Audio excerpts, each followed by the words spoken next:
300th day, this 340th day, meaningful moments, 365 days. Today,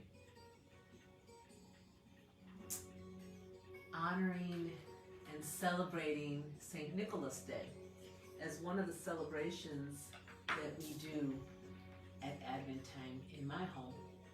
And the reason I wanted to share this with you is because oftentimes we think of different activities and celebrations as just for the kids for a moment. And it's really something that we carry in our own hearts.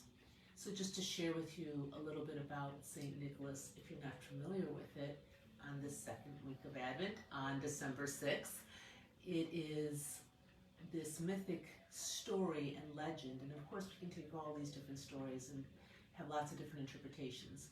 But the mythic story of that is about this patron saint who is very generous, and from his generous heart offers nourishment, sustenance, generosity to those who are weary travelers, to all kinds of people with different despairs, kind of what would be perceived as the wretchedness in the world, poverty, where there is need. And in the story, we clean our shoes, which is the physical symbol of carrying these feet that carry our body on this walk through this journey of life. And in the morning, after we clean our boots, we receive golden treasure. So that comes, you know, in these little special nuts and perhaps a little piece of chocolate or a golden coin. Perhaps that's a chocolate, a little fruit or dried fruit. And it's a way that we start the day having received the golden treasure. And this golden treasure is really much deeper than, you know, these little things that we do, and we can think of that on the surface level as, oh, that's a cute little thing to do. But these more deeper representations, the symbolism, and this is where it lives in the mythic world, is really about how our soul is preparing and receiving these gifts. It so happens that it's this Advent time, and that the idea is that we're leading to this day of Christmas Day for those of you that celebrate it, or to the winter solstice, or to some, you know, expansion of this light, and even for people that, you know, might not have any practices in terms of spirituality or religion. It's one of, energetically, people feeling a shift. There is more, we can go into the celestial aspects of that too, about what's happening on the emanations upon Earth at this time. But regardless of what view you're seeing it from, people generally experience some of that goodwill or cheer. Whether or not people receive that golden treasure or not, that's another thing, because we do have that free will and choice. But on this day of golden treasure, I just wanted to share a little bit about some of the experiences that happen when we're having this preparation of light coming into us and more spirit filling us and our capacities and expanding our own consciousness and our own dimensions of our own being. You know, this illumination that happens, and I like to think of the season also, from whatever background you come from or celebrate it from, as a season of illumination. It doesn't all necessarily happen at once. And you know, even when we're focused on the light and on that goodness, and it arising up from within ourselves, in our feelings, in our thoughts, in our actions, we also experience the clearing out. That's part of that illumination, lighting up those dark spots.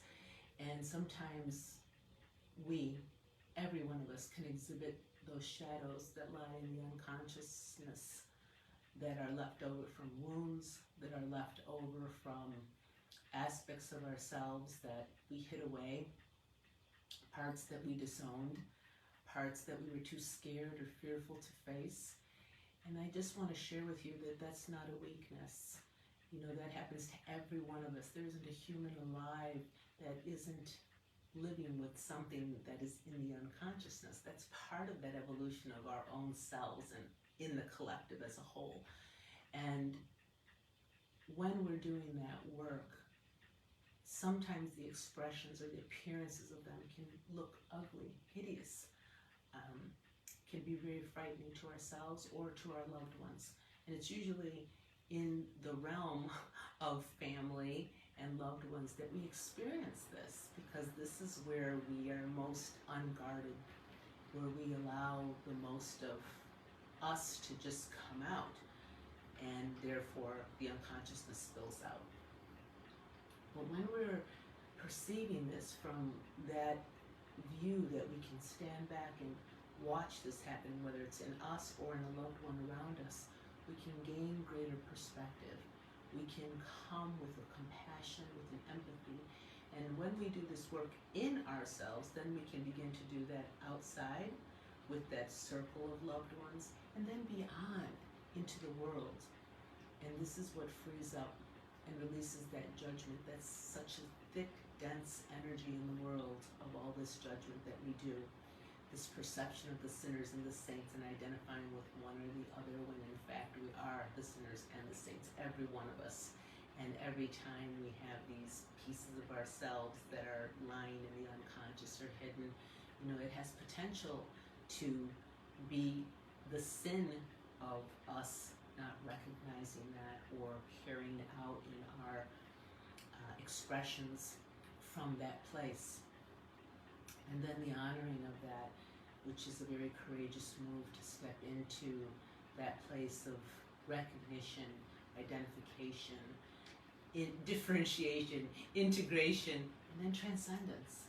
And funny, that just came from a recent work that I was doing in a training, and always understanding that we all know these things. We've all been experiencing these things over and over again. And at this moment, sharing this with you, that perhaps this can give you a little bit of something to actually go, yeah, that's a little bit of how I receive golden treasure. Not because it comes from me, because this is a grace, a benevolence of spirit that comes down to us and that feeds us all the time. And then when we go like this, yes, please, and we open ourselves, we can receive that golden treasure, perhaps a little bit more deeply, perhaps enough to fill us, and then be able to extend that out to all our brothers and sisters, all life, everywhere, forever.